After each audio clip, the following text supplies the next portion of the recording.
Visalia today. This is Nancy Loliva, Community Relations Manager. I'm here at Manuel Hernandez Elementary School to talk about a new joint partnership between the city and Visalia Unified School District to help increase awareness about recycling and composting efforts throughout the school district. My guest is a familiar face to Visalia today, Nathan Garza with the Natural Resource Conservation Division, and he's going to talk about how the program was launched and the impact that it's having on our landfill, reducing our landfill levels. Thank you so much, Nathan, for joining me today. Thank you for having me. Nice to have you here. We have a lot of kids behind us that are actually participating in this program. Why are we including school cafeteria waste in the city's recycling composting efforts? Sure. Well, as you can imagine, any school in Visalia or anywhere really produces quite a bit of cafeteria waste. At the end of the day, some schools ranging from 2 lunch periods, some all the way up to 6 or 7 lunch periods. On average, anywhere between 150 to 300 breakfasts and about 1,000 lunches each day. It makes up for a lot of food waste and a lot of materials that could otherwise be either recycled or composted. Okay, so it actually represents also a significant loss of natural resources. Absolutely. And it actually can help save funds. Sure, yeah, absolutely. Just like when we worked with the school district in 2013 to help launch their district-wide recycling program, we were able to start capturing a lot more of the classroom waste, the paper, the cardboards, the other things that were kind of going to landfill but were otherwise reusable. Building upon that program, we decided to create 2 pilot programs for the district here in Visalia, targeting 2 elementary schools, Shannon Ranch Elementary and Mineral King Elementary School, for the pilot programs to go ahead and try to start getting an idea of what it's going to look like to capture your cafeteria waste. Okay, all right. So the pilot program, what was involved in that launch? Because here at Manuel Hernandez, the program itself was actually kicked off the 1st of December, but the pilot program went on? Sure. We working with the school district, we selected 2 schools, one Mineral King Elementary and one Shannon Ranch. At Shannon Ranch Elementary School, they kept their existing polystyrene trays, their styrofoam trays, and the students there, they had a volunteer group called the Green Team, and they would take those trays at the end of each lunch as the students passed by the trash cans, and they would tap the trays to get the compostable food waste, including your milk carton and your napkins, and the trays would be restacked and then tossed in the trash because they were still styrofoam. With the Mineral King project, Mineral King Elementary School, the school district went ahead and purchased compostable food trays. Now, what made it easy for that program was that the students just picked their whole tray up with their food waste, with their cafeteria napkin, and their milk carton, and tossed the whole thing into a green compost tray. Made a big difference in the amount of trash services needed for that school site. And actually, the Green Team is a good concept, too, because I'm sure the biggest part of the success of this program is getting the buy-in from the schools. The schools, the students, and really we want the students to take ownership of the program because they're really helping to divert the waste. This is stuff that if we get their buy-in and they're doing a successful program, they're going to reap the benefits as well. We all live here in Visalia together. We want to send less and less material to the landfill. At the same time, these schools that were selected also have on-site gardens. So we really want to help complete that circle with the students that last week's lunch is next garden's compost pile. There you go. All right. So tell me, I know that you started with the 2 schools and then it's expanded now to 9. What are the plans to make this a district-wide effort? So working with the Visalia Unified School District custodial crews, Jose Llamas and the custodial crews, and as well as Regina Ocampo from the nutritional services for the district, we've targeted 9 schools as the initial group to start this program. We've met with all of the principals, we've met with all of the on-site custodial staff, as well as done presentations at the schools so the students are now aware. Starting on this past Monday, the 9th, these schools all were delivered brand new compostable food trays, and they've removed those styrofoam trays. One thing that you'll really notice in today's here at Manuel Hernandez is all of the trash bins that used to be in this cafeteria were gray because everything was going to landfill. We've got 2 cafeteria trash cans in this room now, and about 9 or 10 green ones because the majority of what's leaving the cafeteria was compostable. You told me, 20 bags? Yeah, absolutely. From 20 to 30 bags of trash down to 2 bags of trash, and the rest is going to compost. That's a good measurement of the impact of the program. And the great thing for the school district is the composting and recyclable services are cheaper than trash, so there's a little bit of savings there for the district too to go green. Okay, excellent. So I know we've got some folks that I know you want to mention. We will bring Jose Llamos on, who is one of the supervisors with Visalia Unified. Absolutely. That helped drive this program. But I know nothing happens just by itself, and when you're trying to launch a program like this as a cooperative effort, it takes the support of a lot of folks, and I know you want to mention some of them. Yeah, I definitely want to thank the school district, all of the school district. They've been a great group to work with, and really have become a part of this team. Not only with the school district-wide recycling program, but now as we're expanding the composting to new schools, we eventually want to reach all 26 elementary schools here in Visalia by the end of the school year. So that way, starting the 2015-16 school year, it's just the way the school district runs their cafeteria waste. And so the actual hope is to have all 22 schools on site? Yeah, there's actually 26 sites by the end of June, or the beginning of June this 2015. And then obviously you can kind of estimate, first of all, how much will be diverted from the landfill, but in terms of the savings too, I'm sure it depends on the size of the school. Sure, it depends on the number of students. Because like I mentioned before, some schools might have 2 or 3 lunch periods. Some might have 6, which is obviously going to create 1,500 to 1,700 plates every lunch period, which all the food waste, their trays, their milk carton, and their napkin are now all being diverted from the landfill. Now, I know you mentioned about doing presentations and whatnot. There's something unique about Manuel Hernandez, and we're going to show what the kids have done to educate not only themselves but visitors to the school as well. Tell us about the program, the signage program that they have. So the city worked with the school district and provided some posters kind of identifying the basics of what goes into which bin in the cafeteria. But the students and teachers and principals have all helped in at different sites to develop their own posters which they're posting on the walls in the cafeterias, identifying stuff that goes into each bin, not only from their hot lunches, but also from the cold lunches. Some students bring their cold lunches with them to school, and we want to make sure they can participate too. And the whole purpose of this, and during our presentations, I really want to make sure the students know that what they learn here at school, we'd love for them to take home and let their families know as well. Because in Visalia, you can compost your food waste at home too. Well, I was talking to some very positive first graders who thought it was a wonderful program, that they were learning an awful lot, and that they were teaching mom and dad how to recycle and how to say compost. So obviously there is a trickle down theory. What does both the city and the school district hope happens to this? Is this serving as a model for other schools and cities to do? It is. It is kind of in preparation for some new legislation coming in down from the state to divert compostable food streams from both commercial and obviously residential streams. But the school district for the city of Visalia is one of our larger commercial accounts. So if we can get the school district to compost, then the commercial businesses and restaurants and hotels will hopefully follow suit too. Well, and I'm sure it won't be hard to get the other schools to come on board once you have the positive word of mouth and the difference that it's making. I mean, from 20 cans down to 2, you're doing something right. Thank you. Nathan, I want to thank you so much for again joining us on Visalia today. When we come back, we're going to take a few minutes to chat with Jose Llamos with the Visalia Unified School District, talk about why the school district came on board and the positive benefits that they see for the district and its students. We'll be right back.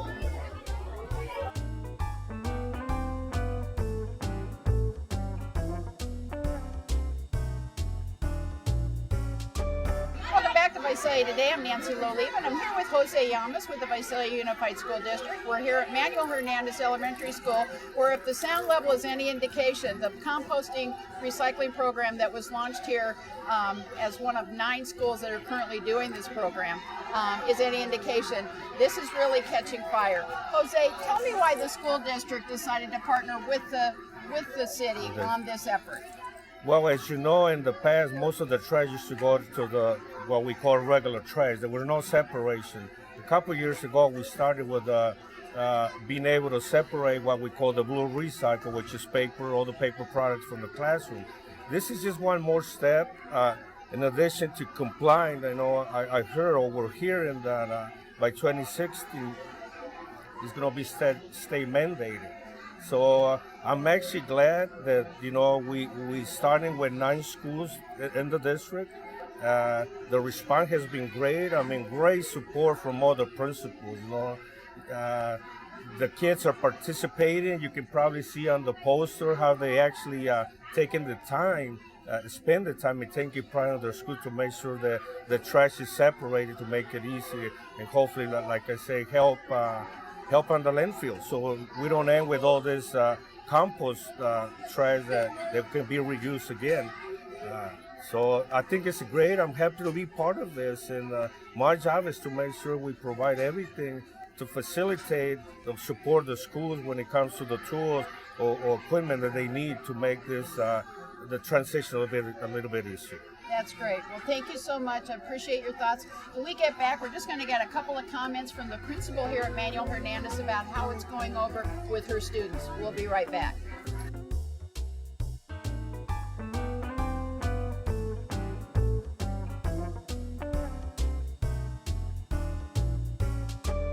Welcome back to Visalia today. I'm here with Sherry Laverne, who's the principal at Manuel Hernandez Elementary School. It is one of 9 schools that is expanding the composting and recycling effort on the part of a partnership between the city and the school district. Tell me, how is it going so far? So far, it's going great. The kids have been real receptive. We had an assembly explaining the whole process of what we need to recycle, what would be true trash, what the purpose of it is. And so far they've been doing a great job, and hopefully they'll carry this message on home and share with their parents and continue the recycling process.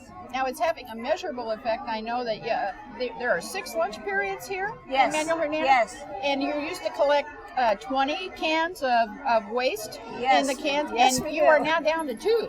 That's awesome, huh? You're doing something right. That's really wonderful. And obviously the kids are very positive about it, and it's all part.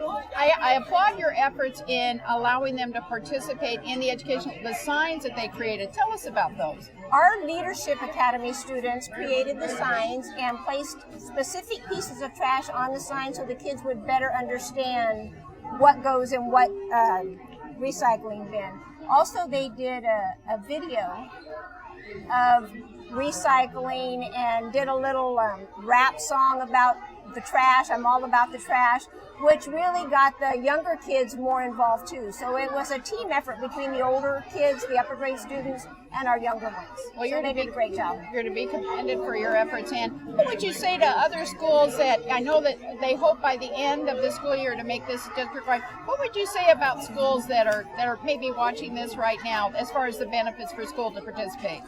Well, the benefit is huge because, of course, we need to reduce our trash. But the thing I would think about for schools is it's much easier than you would think. The kids catch on really quick, and if you have systems in place to let them know what is trash, what goes in the green waste, what do we recycle, it's really much easier than you would anticipate. That's great. Well, you know, there is more information available on this program on the city's website. You can go to www.rvisalia.com, or you can contact the Natural Resource Conservation Division. Nathan Garza can be reached at 713-453-2. We'll be back for a wrap-up with Nathan as a reminder about our Stage 4 water regulations. We're coming into the no watering months. We'll also show you the benefits that we're having from this program outside of Manuel Hernandez's new garden. We'll be right back.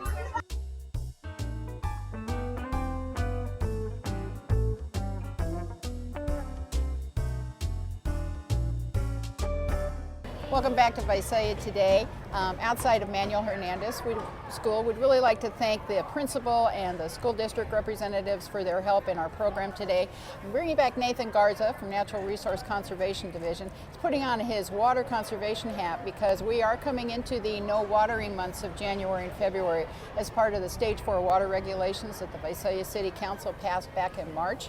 It has made a noticeable difference in the water usage for landscape irrigation, which overall is responsible for about 60% of the city's water usage. So with hopefully a nice rain-soaked winter, the fact that people will not be able to water their lawns in January and February will not be a bad thing. But there's also a change in the regulations that the council did with regard to washing of cars. So I'm going to bring Nathan back. Nathan, thank you again so much for your help today. Sure. It's an excellent program and off to a really strong start. But you're going to put on your water conservation hat for just a moment and talk about the new regulations for January and February. Sure, just want to remind all of our residents and our businesses here in Visalia that the Stage 4 regulations call for no watering allowed for outdoor irrigation January and February. But as you mentioned, the City Council has changed the regulations so that people can wash their car on even and odd schedules. So even addresses can wash their car on Sundays, and odd addresses can wash their cars on Saturdays during January and February. Okay, so this is meant to, first of all, we hope for a nice rain-soaked winter. Sure. And it's off to a little bit of a slow start, but we are seeing some precipitation. But is it the hopes that this will actually bring the city closer to the 20% goal that the governor set in the very beginning? You know, it's too early to tell right now. I think any bit of rain helps. Every little bit of water, every little bit of conservation that people can help out is going to help the big picture. But it's going to take more, obviously, than a couple of sprinkles for the drought to go away. And that's really important to mention because a lot of people, for the most part, the community has been supportive of the new regulations. They understand the impact that the drought is having, not only on our community, but also our groundwater levels as well. But I think what's also important to mention is that when the people see a rainstorm, that doesn't mean the drought is over. Right. Right, and that is a message we want to make sure people know. Obviously, with no watering allowed in January and February, it's going to make a bigger impact on our groundwater. Some people in previous years have had their irrigation system running all winter, so January and February should hopefully help us out quite a bit. Again, we do have some storms coming our way, so we're hoping, all we can do is be hopeful, but we do want to remind everybody that to turn their systems off during January and February. We also want to mention, in fact, we have had an ongoing partnership with Cal Water on our outreach efforts as well, not only to help us get our messaging out about people not overwatering, about the new water regulations. How's that work so far? It's been working great. They've been a great partnership for us at the city, also to promote the whole idea of native and low water use gardening. They've got a great webpage they put together, the WaterWise Visalia webpage, along with our GoGreenVisalia.com webpage, really trying to promote the idea of people removing some of their turf lawns, some of the larger landscaped areas, and cut back on the water needed for their outside irrigation. You mentioned up to 60, sometimes 66% of the water used in Visalia is for our outside irrigation, so every little bit we can do there is going to make a big impact. And Natural Resources has been involved in an ongoing educational effort as well, educating through Speakers Bureau presentations and whatnot. Tell me how that's worked out. It's worked out really well. Service groups, service clubs, churches, schools, like we're here at Manuel Hernandez. We want to make sure that the word's out there, and we've also got some recent bus ads that were updated on the city buses, reminding people of the schedule to come. Okay, well, there's a lot of opportunities for knowledge. Obviously, people can go to the city's website, gogreenvisalia.com, and get information on all the ways that they can conserve. The community's participation is critical in this. They have stepped up. They have made a difference. Sure. January and February, we just turn it off. Just turn it off. And if you're going to wash your car, wash it on your correct day, even or odd days. There you go. Thank you again, Thank Nathan, you so much for joining. All the best in this composting program. I think we might come back at the end of the school year and see how things have gone. Sure, but maybe by then the school will have their new garden planted with the compost they helped make. And that's true, because completing the circle, as you mentioned. Thank you, Nathan, for joining us. I'd also like to give a couple of other updates while we have a few moments left. The city's district election boundary effort is still going on. It's hopeful by the City Council that those boundaries will be set by June of 2015, so that it allows individuals who may be interested in running the time to file all the necessary paperwork. We are having 2 additional informational meetings in January. January 20th, it'll be held at Annie Mitchell Elementary School. January 28th, it'll be held at Oak Grove Elementary School. Those presentations will be facilitated by the demographer that the city is using, Doug Johnson, who will show the maps that have been prepared not only by citizens. By now about 12 maps have been submitted by citizens, but also those maps that have been developed by the National Demographic Corporation, of which Mr. Johnson is the owner, and talking about the need for boundaries, the legal criteria, as well as the criteria that the City Council members also agreed to. It's an ongoing process. We are hoping to hold some public hearings between March, April, and May. So there's opportunities for the public to be involved. If you want to view the maps, you can go on the city's website at ourvisalia.com and just look for district elections under city government, and that will show you the maps that have been submitted, along with a host of other information that will be helpful for you to use. We encourage people to participate in this effort. It is a community-wide effort, and because it will impact elections for years to come. The first election that will have district boundaries will take place in November of 2016. For more information, you can contact me. I'm at 713-4535, or again, go on the city's website, www.rvisalia.com, and go under District Elections 2016. So thank you so much for joining us on Visalia today. If you have any interest in topics that you'd like to see presented on this program, please feel free to give me a call, 713-4535. For the City of Visalia, I'm Nancy Loliva. Thank you for joining us.